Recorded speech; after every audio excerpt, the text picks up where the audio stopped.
الحمد لله نحمده ونستعينه ونستغفره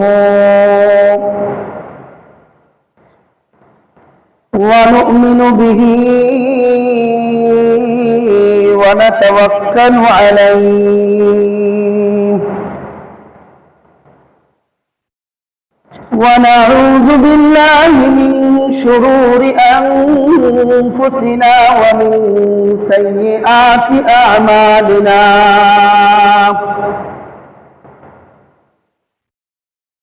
من يهده الله فلا مضل له ومن يضلله فلا هادي له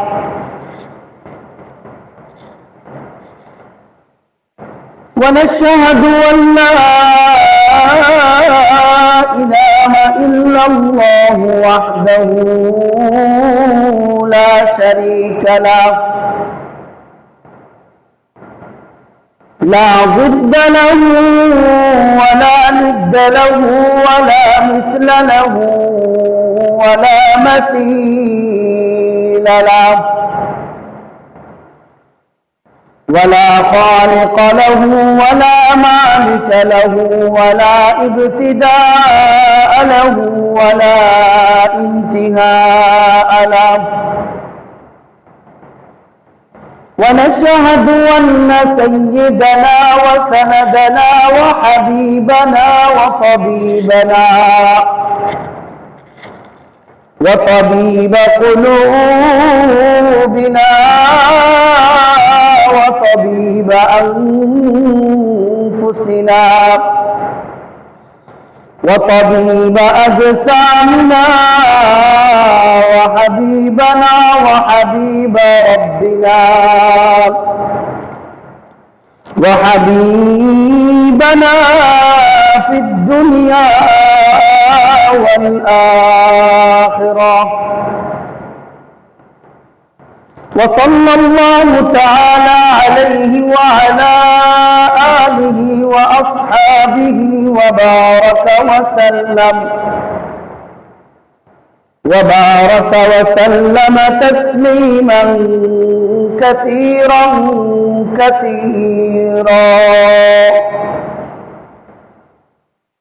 أما بعد فأعوذ بالله من الشيطان الرجيم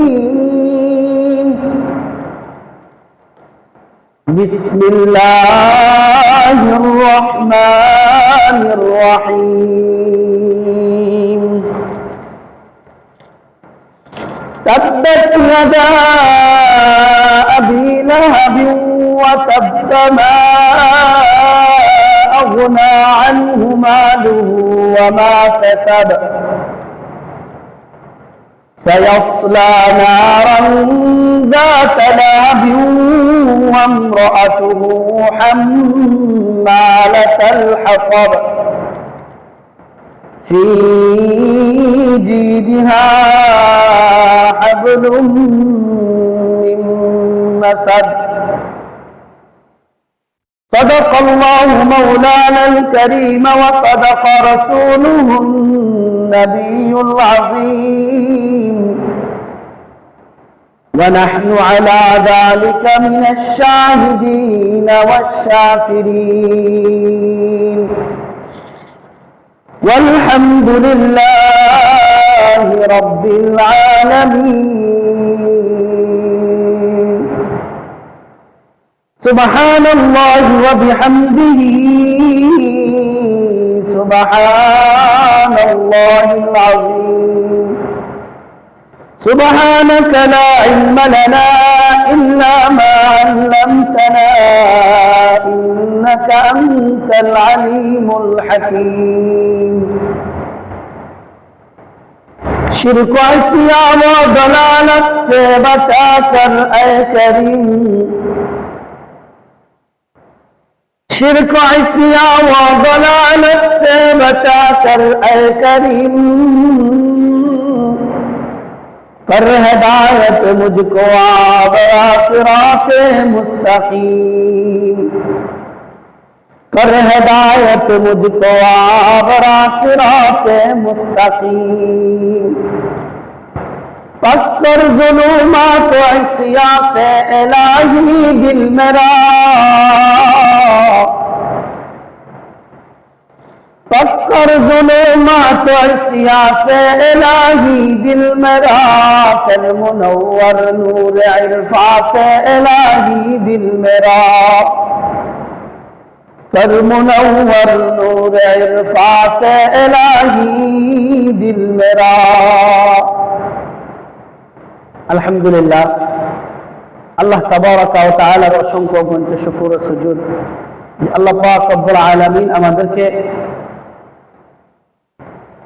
শুক্রবার দিন তাড়াতাড়ি মসজিদে আসা বসার তৌফিক দান করেছেন। আমি কোরআনে কারীমের 114টি সূরার মধ্য থেকে ছোট্ট একটা সূরা আপনাদের সামনে তেলাওয়াত করেছি। উক্ত সূরাকে সামনে রেখে আমি সংক্ষিপ্ত কিছু কথা বলবো। আল্লাহ পাক রব্বুল আলামিন আমাকে সঠিক কথা বলার তৌফিক দান করেন, আমিন। আমি যে সূরা আপনাদের সামনে তিলাওয়াত করেছি, এই সূরাটি আল্লাহ সুবহানাহু ওয়া তাআলা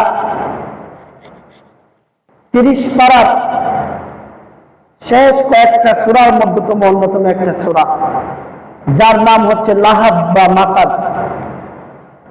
এই সূরার মধ্যে আল্লাহ পাক রব্বুল আলামিন 5টা আয়াত নাযিল করেছেন। এই সূরার আয়াত সংখ্যা হচ্ছে 5টা। এই সূরাটা হচ্ছে মাক্কি সূরা।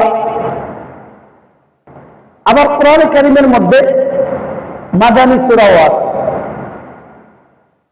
রাসূল আকরাম সাল্লাল্লাহু আলাইহি ওয়াসাল্লাম মক্কায় অবস্থান করা অবস্থায় যে সকল আয়াত অথবা সূরা অবতীর্ণ হয়েছে, সেই সকল সূরাকে বলা হয় মাক্কি সূরা। আর মদিনায় অবস্থান করা অবস্থায় আল্লাহ রাসূল সাল্লাল্লাহু আলাইহি ওয়াসাল্লামের উপরে যে আয়াত অথবা সূরা নাযিল হয়েছিল, সেগুলোকে বলা হয় মাদানী সূরা।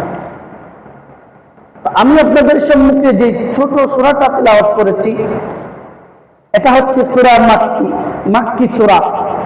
অর্থাৎ আল্লাহ পাক রব্বুল আলামিন এটা রাসূল আকরাম সাল্লাল্লাহু আলাইহি ওয়াসাল্লাম যখন মক্কায় অবস্থান ছিলেন, যখন আল্লাহ রাসূলের অবস্থান মক্কায় ছিল, আল্লাহ রাসূল যখন মক্কায় বসবাস করছিলেন, তখন আল্লাহ পাক রব্বুল আলামিন এই সূরা নাযিল করেছেন। এই সূরা নাযিলের একটা কারণ আছে, একটা শানে নুজুল আছে। যখন রাসূল আকরাম সাল্লাল্লাহু আলাইহি ওয়াসাল্লামের উপরে আল্লাহ পাক ওহী নাযিল করেছিলেন, রিসালাতের দায়িত্ব দিয়েছিলেন, রিসালাতের দায়িত্ব পাওয়ার পর থেকে আল্লাহর পয়গম্বর সাল্লাল্লাহু আলাইহি ওয়াসাল্লাম খুব আপনজনদের কাছে ইসলামের দাওয়াত পৌঁছাইতেছেন। রাসূলের স্ত্রী আম্মা জান খাদিজা রাদিয়াল্লাহু তাআলা আনহার কাছে ইসলামের দাওয়াত দিলেন।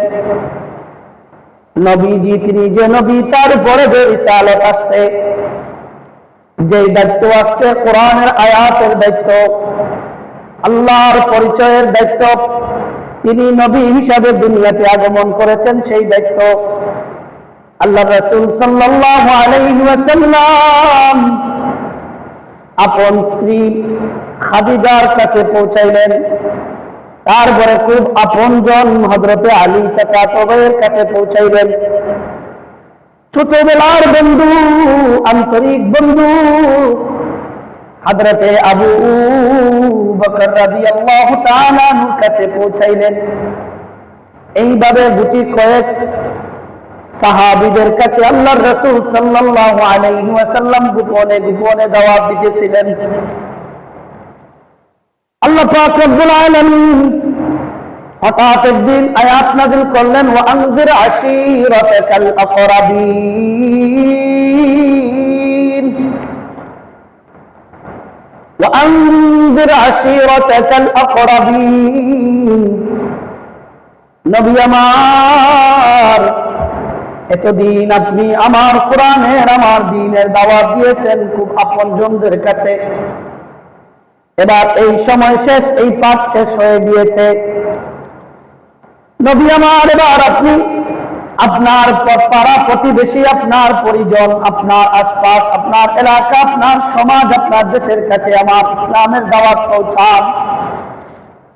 আমার কোরআনের আয়াত, আমি আল্লাহর পরিচয় আপনার পরিবার পরিজনের ব্যতীত এবার আপনার সমাজের কাছে, আপনার প্রতিবেশীদের কাছে ও পয়গম্বর আমার দিনের দাওয়াত পৌঁছাইতে থাকেন, দাওয়াত পৌঁছাইতে থাকেন। এরপরে আল্লাহ পাক রব্বুল আলামিন আবার কোরআনের আয়াত নাযিল করলেন, ইয়া আইয়ুহাল মুদ্দাসসির কুম ফাআনযির ওয়া রাব্বাকা ফাকাব্বির।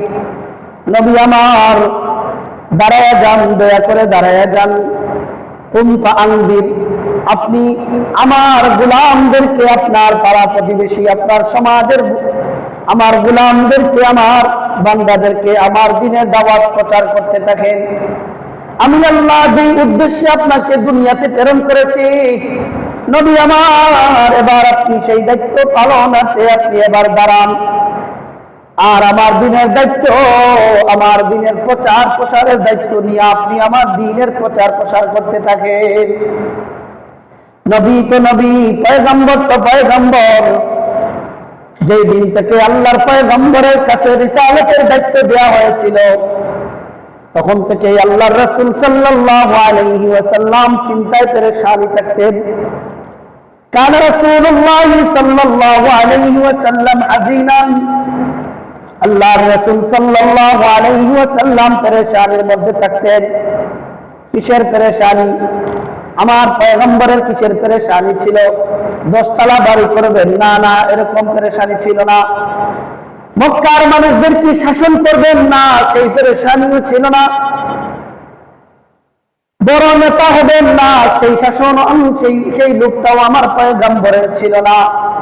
সেই জন্য আমার রাসূল চিন্তিত ছিলেন না। কান রাসূলুল্লাহ সাল্লাল্লাহু আলাইহি ওয়াসাল্লাম হাযিনান, আল্লাহর রাসূল সাল্লাল্লাহু আলাইহি ওয়াসাল্লাম চিন্তায় থাকতেন এই কারণে যে কিভাবে, কোন পদ্ধতিতে, রাসূল সব সময় চিন্তা থাকতেন কিভাবে উম্মতকে জাহান্নামের আগুন থেকে বাঁচানো যায়, কোন পদ্ধতিতে, কিভাবে দাওয়াত পৌঁছাইবে, তারা আল্লাহর দ্বীনকে মেনে নিবে আর জাহান্নামের আগুন থেকে বেঁচে যাবে। আমার আপনার পয়গম্বর সাল্লাল্লাহু আলাইহি ওয়াসাল্লাম সেই পেরেশান থাকতেন। যখন আল্লাহ পাক রব্বুল আলামিন আনজির আশীরাতাকাল আকরাবিন নাযিল করলেন, কুম ইয়া আইয়ুহাল মুদ্দাসসির কুম ফাআনজির নাযিল করলেন, ইবনে আব্বাস রাদিয়াল্লাহু তাআলা আনহু থেকে riwayat, ইবনে কাসির রাহিমাহুল্লাহু তাআলা ইবনে কাসিরের মধ্যে riwayat এনেছেন। عن ابن عباس رضي الله تعالى عنه قال قال رسول عن ابن عباس رضي الله تعالى عنه حضرت ابن عباس رضي الله تعالى عنه বলেন, যখন আল্লাহর রাসূলকে আনজির আশীরাতাকাল আকরাবিন বলা হলো, যখন ইয়া আইয়ুহাল মুদ্দাসসির কুম ফাআনজির বলা হলো, সাইদা রাসূলুল্লাহ সাল্লাল্লাহু আলাইহি ওয়াসাল্লাম সাফা, সাথে সাথে আমার পয়গম্বর মক্কার পাহাড় সাফা পাহাড়ে উঠলেন। মক্কার সাফা পাহাড়ে উঠে আল্লাহ রাসূল সাল্লাল্লাহু আলাইহি ওয়াসাল্লাম ইয়াকুলু ইয়া সাবাহা, ইয়া সাবাহা বলে চিৎকার করা শুরু করলেন। আল্লাহর রাসূল সাফা পাহাড়ের মধ্যে উঠে ইয়া সাবাহা বলে ডাক শুরু করলেন। সাবাহা, ইয়া সাবা, এটা হলো একটা সাংঘাতিক শব্দ। যখন খুব ইম্পর্টেন্ট কাজের জন্য মানুষকে জমা করার উদ্দেশ্য হয়, অথবা কোনো বিপদ আপদ থেকে সতর্ক করার জন্য আহ্বান করা হয়, তখন মক্কা নগরীতে ইয়া সাবাহা বলে মানুষ ডাক দিত। আল্লাহর পয়গম্বর সাল্লাল্লাহু আলাইহি ওয়াসাল্লাম সাফা পাহাড়ের মধ্যে উঠে ইয়া সাবাহা বলা শুরু করলেন। ইজতামাত ইলাইহি কুরাইশুন, ইবনে আব্বাস রাদিয়াল্লাহু তাআলা আনহু বলেন, যখন পয়গম্বর সাফা পাহাড়ে উঠে গেলেন আর সাবাহা ইয়া সাবা বলে চিৎকার করলেন, ইজতামাত ইলাইহি কুরাইশুন, আল্লাহর রাসূলের কাছে কুরাইশের আবাল বৃদ্ধ বনিতা, নেতা সরদার সবাই জমা হয়ে গেল। সবাই জমা হওয়ার পরে তারা বলতে লাগলো কালু মালাকা ইয়া মুহাম্মদ, ও মুহাম্মদ কি হয়েছে? তো ইম্পর্টেন্ট কাজের জন্য তুমি কেন আমাদেরকে ডাক দিলা? কি এমন বিপদ আমাদের জন্য সামনে আসতেছে? কি কারণে তুমি আমাদের সবাইকে জমা করেছো? ও মুহাম্মদ মালাকা, তোমার কি হলো? কি কারণে জমায়েত করেছো বলো? قال رسول الله صلى الله عليه وسلم, আল্লাহর রাসূল তাদেরকে লক্ষ্য করে বললেন, أرأيتم إن أخبرتكم أن العدو مسبحكم أو ممسيكم أرأيتم إن أخبرتكم, ও মক্কার লোকেরা, ও আমার পাড়া প্রতিবেশী, আমার আত্মীয় স্বজন, আমার পরিচিতরা, আরাআইতুম ইন আখবারতুকুম, তোমরা কি মনে করো আমি যদি তোমাদেরকে সংবাদ দেই, এমন সংবাদ দেই, আন্নাল আদুওয়া মুসাব্বিহুকুম আও মুমাসসিকুম, ওই যে পাহাড় দেখতেছো, ওই পাহাড়ের পিছনে একটা শত্রু বাহিনী তোমাদের জন্য অপেক্ষা করছে, তোমাদের উপরে আক্রমণ করার জন্য প্রস্তুতি নিচ্ছে, তৈরি হচ্ছে, হয়তো বা সকালে অথবা সন্ধ্যায় তোমাদের উপরে আক্রমণ করবে।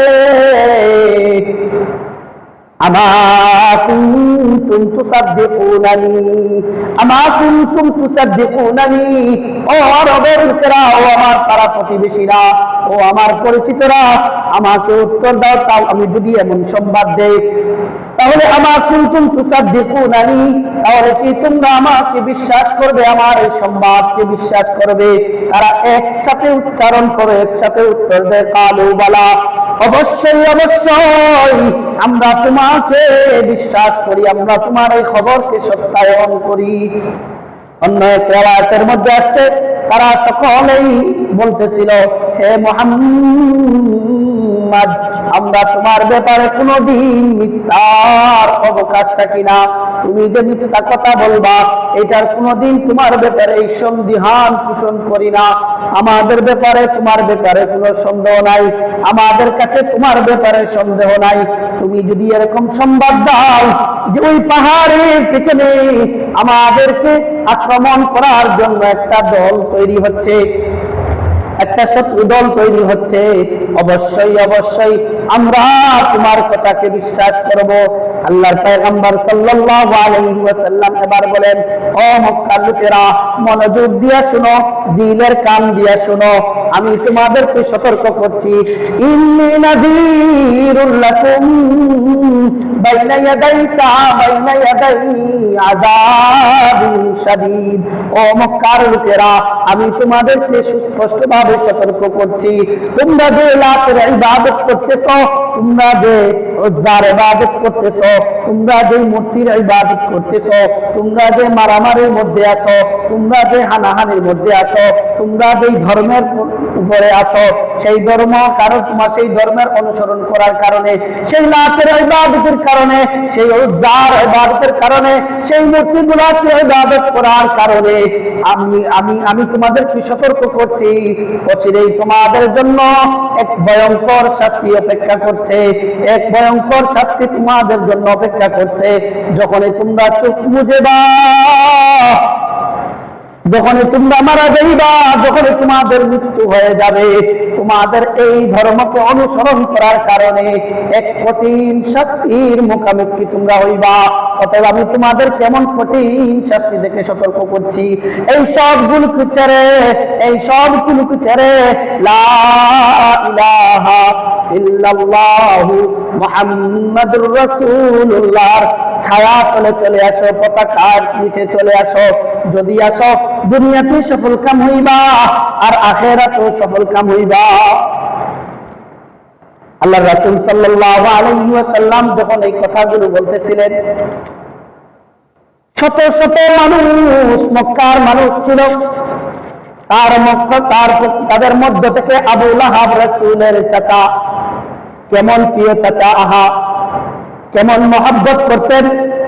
যেই ভাতিজার জন্মের সময় আবু লাহাবের দাসী এসে রাসূল আকরাম সাল্লাল্লাহু আলাইহি ওয়াসাল্লামের জন্মের কথা যখন সুসংবাদ দিল, রাজা মহাশয়, মালিক মহাশয়, আপনি কি করেন? সুসংবাদ গ্রহণ করেন।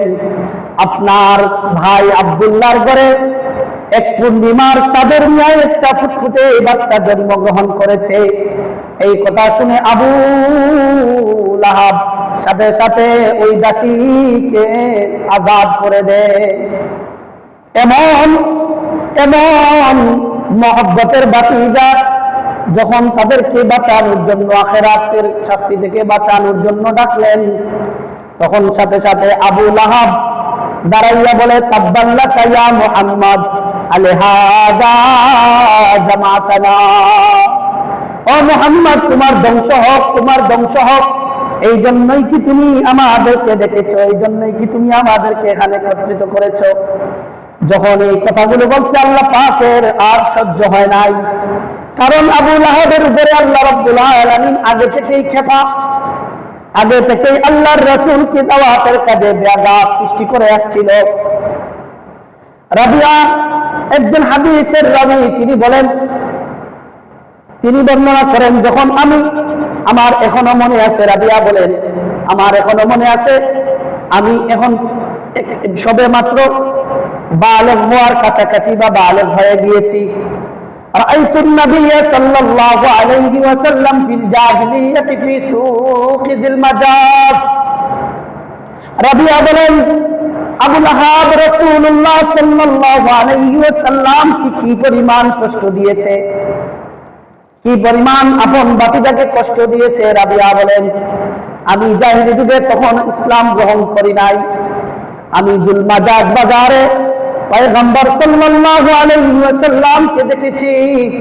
আল্লাহর রাসূল সাল্লাল্লাহু আলাইহি ওয়াসাল্লাম কতিপয় মানুষদেরকে জমা করে ইয়াকুলু, তিনি বলতেছিলেন, ও ইয়া আইয়ুহান নাস, হে মানুষ সকল, কুলু লা ইলাহা ইল্লাল্লাহ তুফলিহু, ও মানুষরা তোমরা লা ইলাহা ইল্লাল্লাহ এই কথাটা দিলের মধ্যে বসায়া দাও, মুখ দিয়ে উচ্চারণ করো, তুফলিহু, তোমরা দুনিয়াতে সফল কাম হয়ে যাবা এবং আখিরাতেও তোমরা সফল কাম হবা।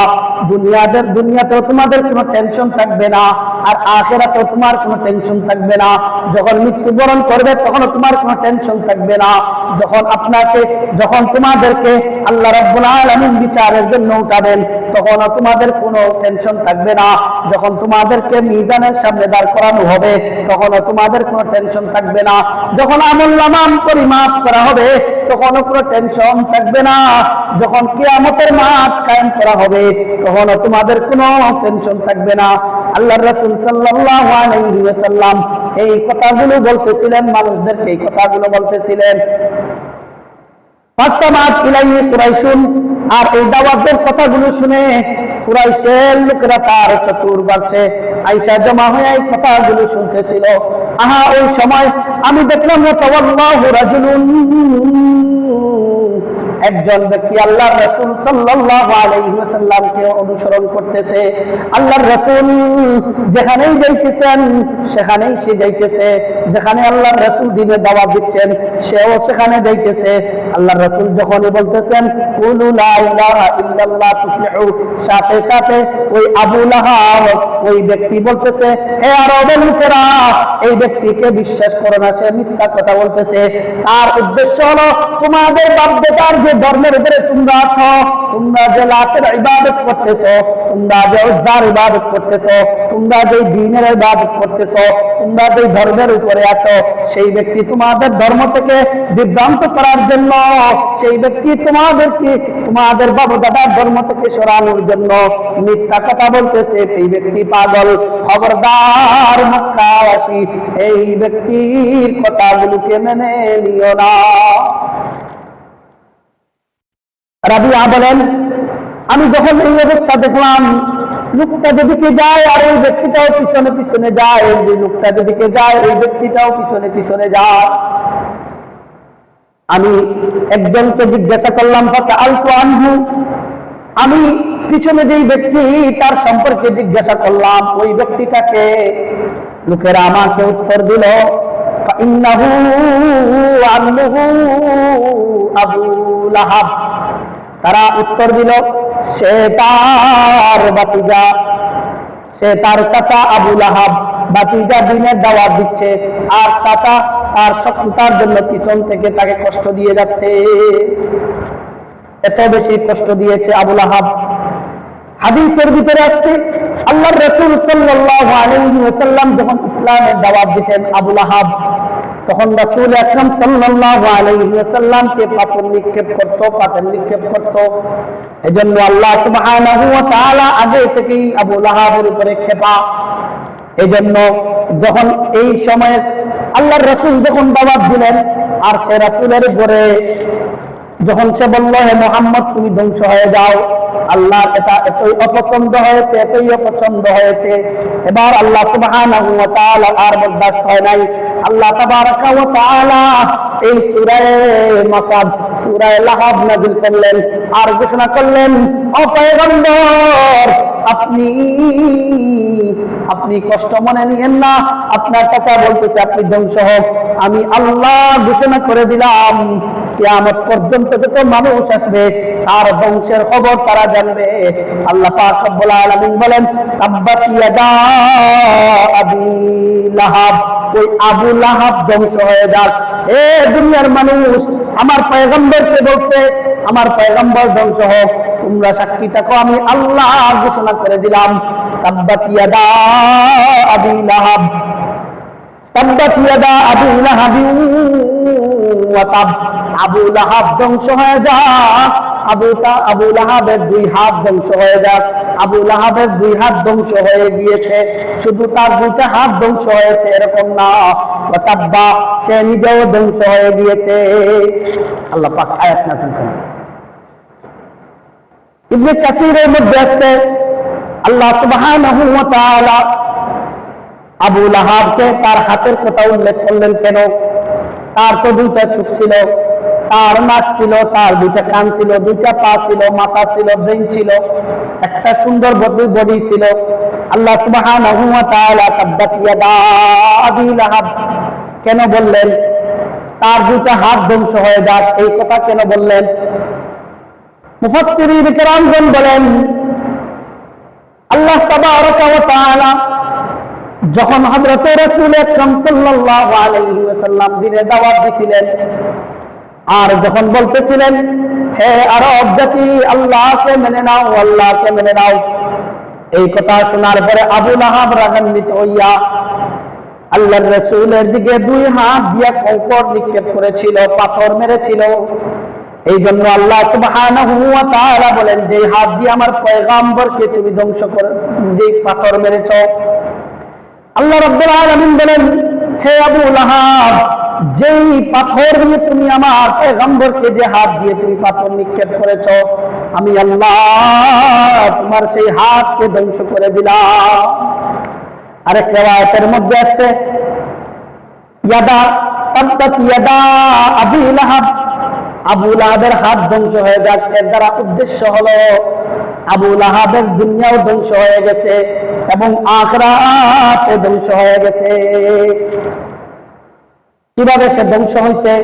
মুফাসসিরিন কিরামগণ বলেন, আল্লাহ পাক রব্বুল আলামিন আবু লাহাবকে এত দ্রুতভাবে তাকে ধ্বংস করে দিয়েছিলেন, এত দ্রুতভাবে ধ্বংস করে দিয়েছিলেন এবং এত মর্মান্তিক মৃত্যু তার হয়েছিল। যখন বদরের যুদ্ধ হয়েছিল 7 দিন পর, বদরের 7 দিন পর আবু লাহাব বদরের যুদ্ধে উপস্থিত হয় নাই, তার পরিবর্তে একজনকে পাঠাইছে। যখন বদরের যুদ্ধে বড় বড় কয়েকজন নেতা মারা গেছে, আবু জাহাল মারা গেছে। বদরের যুদ্ধের 7 দিন পরে আবু লাহাবের গলার মধ্যে একটা ফোঁড়া হয়েছে, মহামারী জাতীয় একটা ফোঁড়া হয়েছে, আর এই ফোঁড়া থেকে দুর্গন্ধ ছড়াইতেছিল। আরেকটা riwayat আছে, তার ভিতরে বসন্তের মতো গুটির মতো ছোট ছোট ফুসকার মতো এক ধরনের রূপ তৈরি হয়েছিল, মহামারী জাতীয়। আর এত দুর্গন্ধ ছড়াইছিল, তার আত্মীয় স্বজন, তার ছেলে মেয়ে, তার স্ত্রী পর্যন্ত তার কাছে যায় নাই। সবাই মিলে আবু লাহাবকে এক নির্জন স্থানে রেখে আসছে, ভয়ে তার কাছে যায় নাই। ওইখানে যখন সে মারা যায়। এক রিওয়ায়াতে আসছে আবু লাহাব মারা যাওয়ার আগে কুকুরের মতো একটা বিকট শব্দ করত। শরীরের মধ্যে যে রোগ হয়েছিল সেই রোগের ব্যথার কারণে কুকুরের মতো এক ধরনের বৃষ্টি আওয়াজ করত। শরীরে এই পরিমাণ প্রথম দেখা দিয়েছিল, তার আপন সন্তানগুলো পর্যন্ত তাকে নির্জল স্থানে ফেলায় আসছে। যে বাড়ি নিয়ে সে গর্ব করত ওই বাড়ির মধ্যে তাকে রেখে নাই। আল্লাহ পাক রব্বুল আলামিন এত দ্রুতভাবে তাকে ধ্বংস করে দিয়েছিলেন। শুধু এখানেই শেষ না, যখন সে মারা গেল 3 দিন হয়ে গেল, তার লাশ কবরে রাখার মতো কোনো মানুষ নাই, কেউ ভয়ে যায় না, কারণ তার শরীরের মধ্যে মহামারী জাতীয় রোগ দেখা দিতে কেউ তার দ্বারে কাছে যায় না। অবশেষে হাবশি গোলামদের মাধ্যমে একটা খবর খনন করে তারা ওই হাবশি গোলামগুলো ধাক্কায়া ধাক্কায়া পালায়া কোন রকম ভাবে পাথর দিয়া ওই ব্যক্তিকে দাফন করে আসছে।